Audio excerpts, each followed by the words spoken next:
It's Kings versus Oilers part 4 on this special edition of Locked On Oilers and Locked On LA Kings.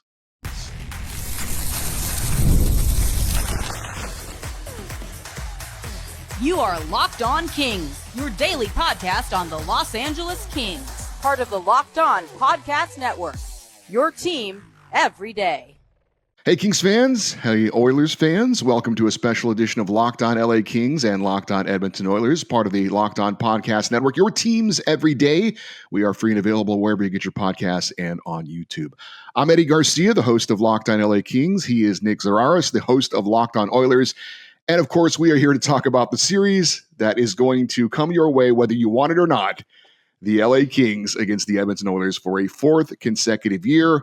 That said, it is the Stanley Cup playoffs. It's the greatest time of the year, and we are excited to talk about this matchup once again. Nick, I have to ask you your thoughts on a fourth straight year and your thoughts on this current format we have in the playoffs in the NHL. So to start, first of all, thank you so much, Eddie. Nice introduction. Number two, as a sports fan, you only get to beat up on the same team for so long. Eventually, and everybody I've talked to keeps telling me, well, they've done it 3 years in a row. Why can't they do it again? Because that's not how sports work. Eventually, the other team comes back and finds a way, and the recipe is right there. The Kings' defense has been incredible. They got a goalie who really fit them nicely this year in a way that they haven't the last couple, and I'm definitely a lot more nervous about this matchup going into it for the first time this year, but definitely more than any other point in the last few years. And then as for the format, it's what Gary wants. That's really it. Nobody wants that. You don't want to see Colorado play Dallas and Florida to Tampa Bay in the first round. Those are conference final caliber matchups, and two of those teams are going to be home in a week and a half, which seems kind of unfair. Yeah, you mentioned Commissioner Gary Bettman, who apparently is going to be stepping down here at some point. But this is something that he wants, and what he wants, I guess he gets. And I personally, and it's not necessarily just facing the same team over and over. I just think the regular season should have more importance, right? Than, as you mentioned, the road, to get out of the Central, if you will, is going to be tougher. For example, having Winnipeg or Dallas or Colorado, all having to face each other at some point, right? With this format, just doesn't seem like that's necessarily fair.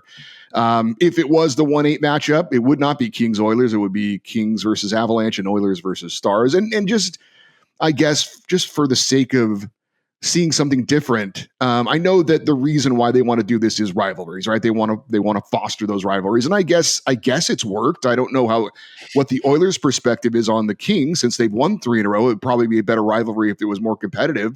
But certainly there is a lot of hatred for the Oilers from a Kings standpoint because we've been kicked, out of the playoffs 3 years in a row.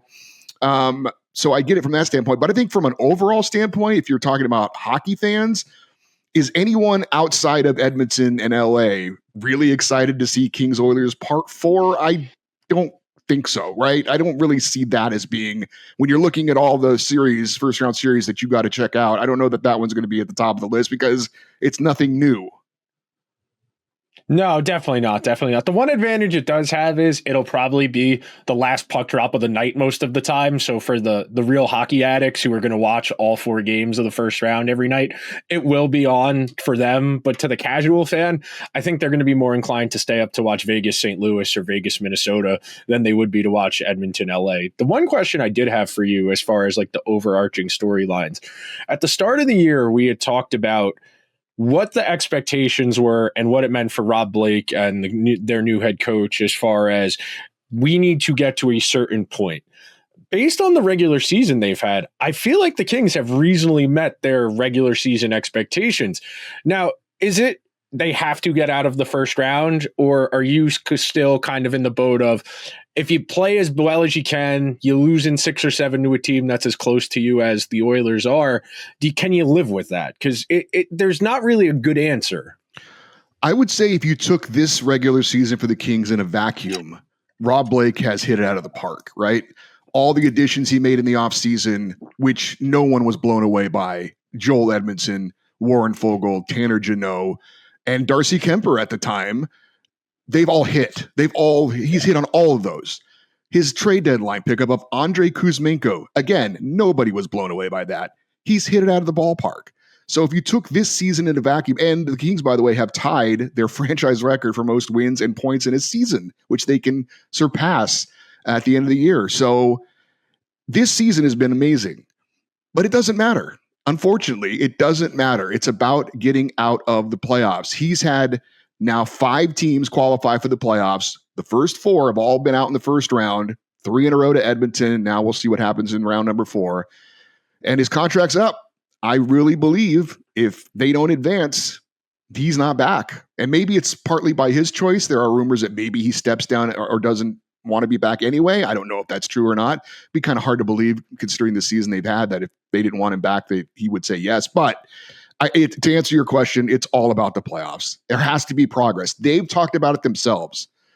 Team president Luc Robitaille and Rob Blake have said it themselves that we have to have some progress. And if you don't have that progress, regardless of how great the regular season was, there's time for some changes to be made. They've obviously made a coaching change last year. They've made player changes. It seems like it's the most obvious change to make. And going off of that a little bit further, the one other question I did have, how important do you think it is that the Kings have been in a pretty consistent run of form for most of the year, whereas the Oilers have been very up and down, stop and start? I mean, I was just pulling up the record since the Four Nations break while you were talking there. The Kings are 19-7-2 in those 28 games, and the Oilers are 13-12-1. I really do think, I think you can make the same conversation point for Colorado-Dallas, where Dallas has lost 6 in a row going into the playoffs, and Colorado's on a nice little run, because that's really what this is going to come down to. Do you trust the talent or do you trust the results? Because on paper, I still think the average prognosticator would lean Edmonton, but Edmonton hasn't played like it at all this year for the most part. Well, and that's my big question for you. I think we know the reason for why the Oilers have not played up to their potential of late, and it's all the injuries and the issues with the lineup and guys in and guys out. So really, for me, what is the current health of the Edmonton Oilers? Can you even answer that question? And in particular, Leon Draisaitl, who is going to be a Hart Trophy finalist, may win it, depending on whether you want to vote for a goalie or not. Some people are for that. Some people are against that. But he has had an MVP caliber season. His health, obviously, a huge question mark. I know Connor McDavid apparently came out the other day and said, we're fine. We're okay. We're resting up. We're good to go. Whether that's true or not, I don't know. What are your feelings? What is the health of the Oilers coming into this? So from what I understand, they held Connor, Leon, Hyman, and Wallman all out of the game on Monday preventatively. And Leon, they said, is probably going to play tonight. He's probably going to only play sparingly because the game doesn't really matter. They're locked into their spot. They can't, but they do want to give some of these guys who haven't played in a while some work. Leon's played 1 game in close to a month, and it's going to be hard for him to ramp up and go full throttle game 1, round 1. I know there's some conjecture as far as Evander Kane and Trent Frederick as well, who Frederick's played 7 minutes since being acquired at the end of February. The quick answer is we're going to find out as soon as the playoffs start, because they have too many players, just objectively. They have like 15 forwards they can pick between, and they have 8 to 9 defensemen, depending on the health of John Klingberg. No Ekholm really hurts the Oilers. He's their most important defensive defenseman. But by and large, the Oilers made the calculated risk. They would rather have they would rather their guys try and be as healthy as possible, as opposed to trying to play for home ice. Because conceivably on Monday, if they won that game and they won tonight and the Kings lost on Monday, the math was there for the Oilers to have a chance to get home ice. But they figured we would rather try and be as healthy as possible than need to win 2 games and hope the Kings lose a subsequent game. So it's not great. I personally, from an energy and a vibes perspective, I don't like sitting guys who can play. I think that sends a bit of a bad message. I mean, that game on Monday was a joke. Yeah, the Oilers did not put forth a competitive effort, and there wasn't really much of a point of that game being played. I would agree, and I don't know how much you want to get into it, but when you look at some of the intangibles, if you will, for picking either team, the Kings have been ridiculously healthy all year. Yeah. Tanner Jeannot is the only guy, and it's a 4th-line player. Other than that, everybody, Drew Doughty was obviously hurt earlier in the year. He's back. He's going to be ready to go. Joel Edmondson had missed a couple of games. I think that was just maintenance kind of a thing as well. So the Kings are really healthy, except the Quinton Byfield situation. with Darnell Nurse. Is he okay? The Kings aren't saying anything. Was that some sort of tactical move to see if they could get Nurse suspended for a game by, saying that maybe Byfield was injured or not? I don't know. Reports are that he's been in the locker room and kind of joking around and seems fine for what that's worth. But he's obviously the key for the LA Kings in a lot of ways for this series to me. Not only offensively, which he has really picked up his game in the second half of the season, but defensively, he's probably going to be matched up against Connor McDavid. And with his length and his reach and his speed, he's probably the best option. And Anze Kopitar, as great as he's been over the years, obviously a little long in the tooth, not a great matchup there. So I'm assuming Quinton Byfield is okay. If he is not and misses a game or two, that is a huge, huge loss for the LA Kings.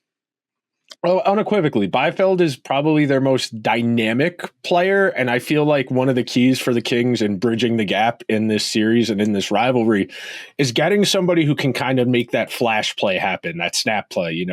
Fiala and Kempe are reasonably good for one or two really good rush opportunities per game, but Byfield, the size and the dynamic ability to get the puck in deep and down low, that's something the Kings have really needed in this rivalry, and I think it's something that he might be one more year away from me being ready to say he can do that, but he looks close. The flashes this year were really encouraging. Yeah, and we saw an overtime game winner against Edmonton in LA that showed a little bit of that flash. You're right. He just needs to kind of be more consistent and not just show it in spurts here and there.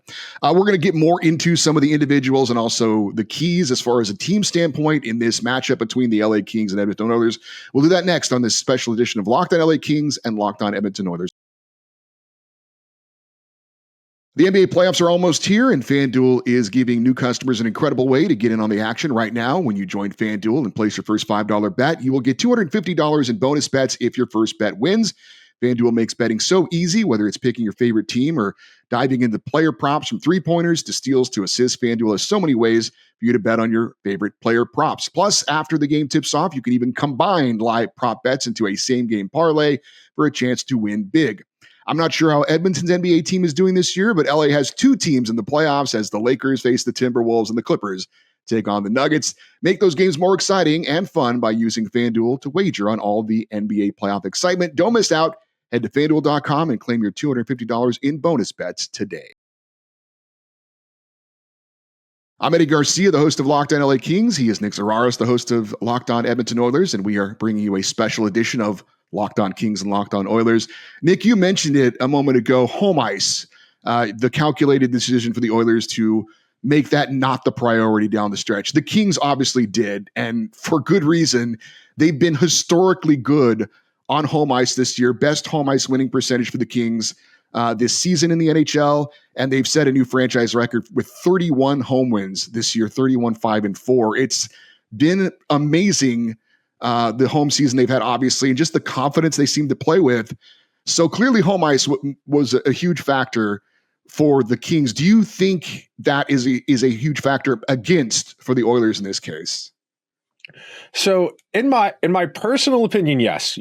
Anytime you can have the little advantages, last change, getting your stick down second on a face-off, and then, the infrastructure stuff, sleeping in your own bed, getting treatment at your own facility, practicing at your own rink, all of those little things help. The impact of home ice has continued to decrease over the last 10 to 15 years. The value of home ice, the road team has won more and more sustainably over the last 10 to 15 years. But the Oilers themselves, if you were to make the case for it not mattering, it would be the team with the second most playoff games over the last 3 years and the oldest average age in the entire NHL. If you were to make the argument that it didn't really matter to any team, you would say it was a group that's, the average age is like 29 and a half. You have guys who've been through the wars for the most part. For pretty much everyone on this team, other than Jake Wallman and Jeff Skinner, have some playoff experience. And I do think that helps. I think we typically say the more playoff experience you have, the better equipped you are for the adversity you're going to face on the way. So I'm definitely on playing both sides of the argument a little bit here. I think they don't think it matters. I definitely think it does. I definitely think it does too, certainly psychologically for the LA Kings, which I think also makes game one really, really important. If the Oilers can somehow come in and get game one, I wonder how the Kings respond psychologically to that, because they put so much into getting home ice and having that advantage and losing the opening game. When you've lost 3 years in a row to the same team, psychologically, that's got to be a blow, I would say. So game one, I think, very important. The two teams met 4 times this year. The Kings won 3 of the 4, but as you mentioned, the last 2 games, no McDavid, no Draisaitl, and I would throw those out as well. The 2 earlier matchups, though, the one in December and the one in January, were really good games. In LA, it was a 4-3 overtime win I mentioned, with Quinton Byfield getting the game winner. And then in January in Edmonton, a 1-0 game where both goaltenders obviously played very, very well. And I'm really curious to ask you about the goaltending, but I want to save that for a little bit later. But let's just, look, this series, I think the Kings, and we'll get more into this as we talk about this, but I think 5-on-5, the Kings have been a great team this year, and they certainly want this game to be decided 5-on-5 as much as possible. We know about the power play from a year ago. I definitely want to get into that with you, because I know that's going to be the main focus for the Kings, limiting the power play opportunities for the Oilers. Last year, I don't know if you have the numbers. I know the Kings had no power play goals in the entire series. I think they were like 0 for 12, and the Oilers had 9 or 10 power play goals, and that's your series, right? It's such a huge advantage for Edmonton. I know the Oilers' power play has not been quite as good as it has been in past years, but it's still been good. It still, for the most part, has been a top 10 power play. Do you see the power play being the key, and how has the Oilers' power play been this year as opposed to the last 3 years when the Kings have met them? It's absolutely the key for the Oilers. And this is going to sound very weird to say for a team that has Connor McDavid and Leon Draisaitl. The Oilers have goal scoring problems. Like, fundamentally, they do not score frequently enough, especially because the supporting cast just hasn't been good as expected. You know, Arvidsson has had a bit of a tough time acclimating. He's been a lot better over the last month or so, but a lot of these games, it's been, you know, garbage time, putting on stats at the end. So you got to put the context behind those numbers. Jeff Skinner, Chris Knoblauch just doesn't like him. He doesn't get preferential ice time. He doesn't get great line mates. Hyman has half as many goals as he did last year. Nugent Hopkins is like 3 or 4% off his career shooting pace. Ditto Adam Henrique. Janmark has 1 goal on a goalie all year. The Oilers have goal scoring issues, especially at 5-on-5. Their shooting percentage is a little bit down as a team, and they've undergone a stylistic change, which I do think they are working out, because they've always been a transition up and down, play with speed style team. But losing Warren Fogle, losing Dylan Holloway, losing Ryan McLeod, they lost a lot of foot speed, and they've become a little more of a cycle forecheck team, and it's made their offense less efficient, because you go and look at the baseline underlying numbers, it looks like they have the puck a ton. They do, but they're only scoring on like 6.5-7% of their shots, as opposed to 9.5 or 10, and that difference is 1 or 2 goals every 2 games, and over the course of a full season, that really does accumulate, and that's been the story. If they don't dominate on the power play, they are not going to win, period. They need not just win on the power play, they need to dominate the special teams in this series if they want to win. Because like you said, the Kings are a great 5-on-5 team because they play great defense. And that's what made those first 2 games so good. There was no room on either end, especially through the middle of the ice. You really had to work for space. And obviously I mentioned last year the Kings had no power play goals, so I guess nowhere to go but it's the Kings power play has been the one real weakness all season long. But while they're ranked 28th in the NHL, it's gotten a lot better with the addition of Andrei Kuzmenko. They've also recently gone to an all 5-forward power play lineup for the number 1 power play unit, which it's been so good. I have to assume they're going to keep doing it in the playoffs, which will be very interesting. Obviously, when you've got 5 forwards on the ice susceptible to giving up a shorthanded goal. But since the trade deadline, the Kings are 15th in the NHL in the power play, 23.4%. And I've been saying all year, with the defense they play and the goaltending they have, if they could just be okay on the power play, it would make such a huge difference. And I think that's what we've seen. As you mentioned, they've been, one of the best teams in the NHL, the most points in the NHL since the trade deadline. So if they can just try to make the special teams battle as even as possible, don't have it be such a disparity where it's clearly in favor of the Oilers, that would obviously go a long way for the LA Kings. The penalty kill for the Oilers last year, it was exceptional. I think it was something that was a bit overshadowed. We talk about the Kings being 0 for 12 or whatever it was on the power play in the playoffs. The Oilers' penalty kill was really, really good. It wasn't just that the Kings' power play was inept. As far as I want to ask you about the Oilers' power play penalty kill this year, but as far as the Kings' PK, they completely switched it up because of the Oilers.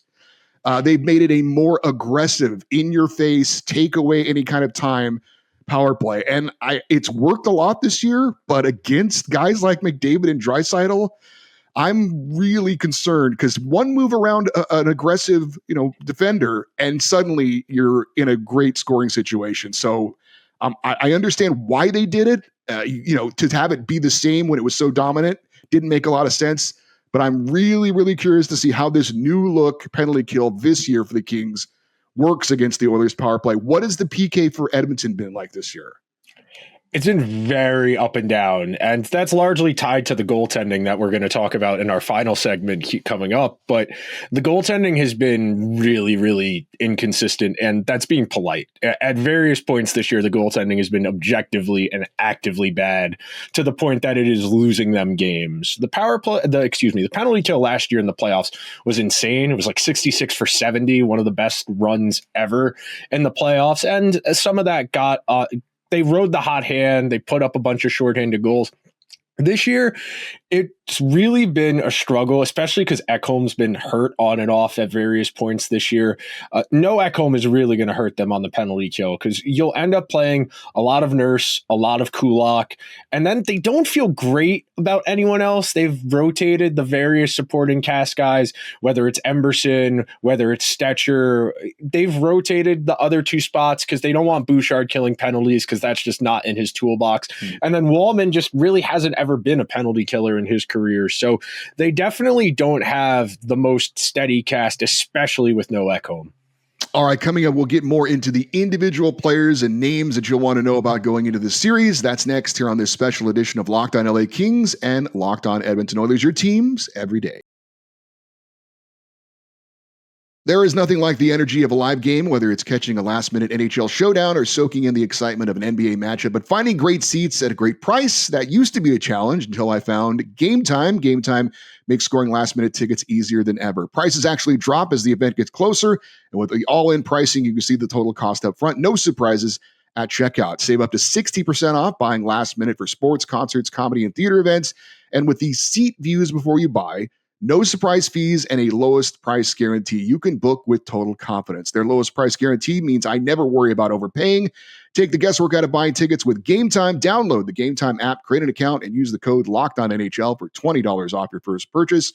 Terms apply. Again, that's the code LOCKEDONNHL, LOCKEDONNHL for $20 off. Download Gametime today. Last minute tickets, lowest price guaranteed.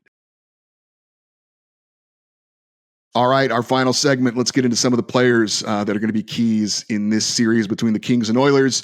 And let's start with the goaltending. There's no questions for the LA Kings. Darcy Kemper has been a revelation for him this year, losing his starting job in Washington, being cast off in the Pierre-Luc Dubois trade. And he has been a Vezina Trophy caliber finalist type goaltender. He could be hurt by his number of wins because he was injured at a couple of smaller stints he was out. But he is number one in goals against average in the NHL, better than Connor Hellebuck. Third in save percentage. And even though he missed some time, he's tied for third in shutouts this year. So this is the fourth different goalie for the Kings in these four matchups, but it's certainly the best they've ever had. Talk to me about what's going on in net. And do you know who's going to start in game one? Chris Knobloch said they're going to ride the hot hand, which is funny because they've been ice cold for a month and a half. They don't have a hot hand. Like, they played Pickard on Monday because it was the second half of a back-to-back. Skinner had played his first game in like 3 weeks on Sunday because he got concussed a couple weeks ago. I have no idea who's going to be in net on Wednesday night. I assume it'll be Skinner, but being that they haven't announced who's going to play and who isn't, it's kind of hard to get a read. My assumption is that they're going to start with Skinner. based on the idea that they will go to Pickard if he implodes, because if you go to Pickard, you start with Pickard and then he implodes and you go to Skinner and Skinner implodes, you can't go back to Pickard. I think we have seen that when Skinner has got into these ruts, he's been pulled in multiple playoff series in consecutive seasons now.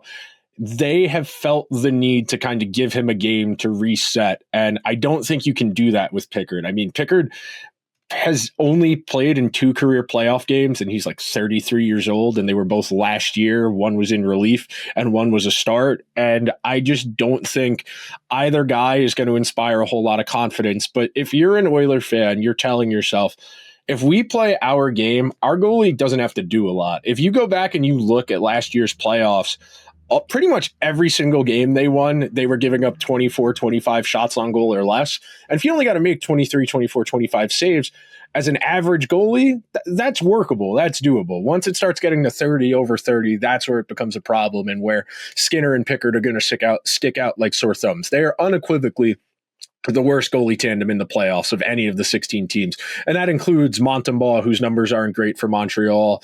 That includes the Binnington numbers, which aren't amazing, but this tandem is just, it's not what it's needed to be this year. One of the, I think, kind of fun, maybe, if you want to call it that, little storylines in this one is Warren Foegele against Victor Arvidsson, right? It wasn't a trade for each other, but it kind of felt like it in a sense that they both leave for each other's teams in free agency. Foegele has been amazing for the Kings. I liked the pickup in the offseason. It was the one addition that I thought I liked that move. And it's worked out better than I think anyone could have expected. He's got a career high in goals and points this year, coming off his career high the year before. Playing essentially on the third line, brings so much energy. Just, you know what you're going to get from him game in and game out. It's high energy, and it's a guy that just really is involved in pretty much everything. I know Victor Arvidsson has been hurt. How has he been? And do you also kind of find this a kind of an interesting little underlying storyline in the series? It's always weird when that happens, where the guys don't get traded for each other, but they end up basically fulfilling the role for each other. The idea of Arvidsson was great. A consistent 40 to 60 point guy. He's been on good teams, has consistently played a nice supporting role. But the Oilers lineup in general hasn't been very set in stone for most of the year because they just haven't had the requisite offense they've needed. So they throw Connor and Leon together, and it makes the rest of the lineup a hodgepodge. You're throwing Nugent Hopkins out there with Arvidsson and Jeff Skinner, and they don't have any feel for each other because they don't play with each other a lot. They throw some permutation of that with Connor Brown or with Adam Henrique or with Matthias Janmark. And when they get in trouble, they have been a lot quicker to go to Connor and Leon together this year than they were last year. I think that's what really set last year's Oilers team apart, was that they only did that when they needed a goal. This year, they have done that so much more than in years past. I mean, last year was the first time in McDavid and Draisaitl's careers that they were in each other's most common line mates, and that was out of a luxury. Their depth worked for them last year, whereas this year, Arvidsson looks fine. It's not like the game is too fast for him. It's not like he's not setting things up. It just hasn't come together. And I think that's really the story of the Oilers this year, that on paper, everything looks fine. You look at the underlying numbers, everything looks fine, but the puck doesn't go in the net. So something is off.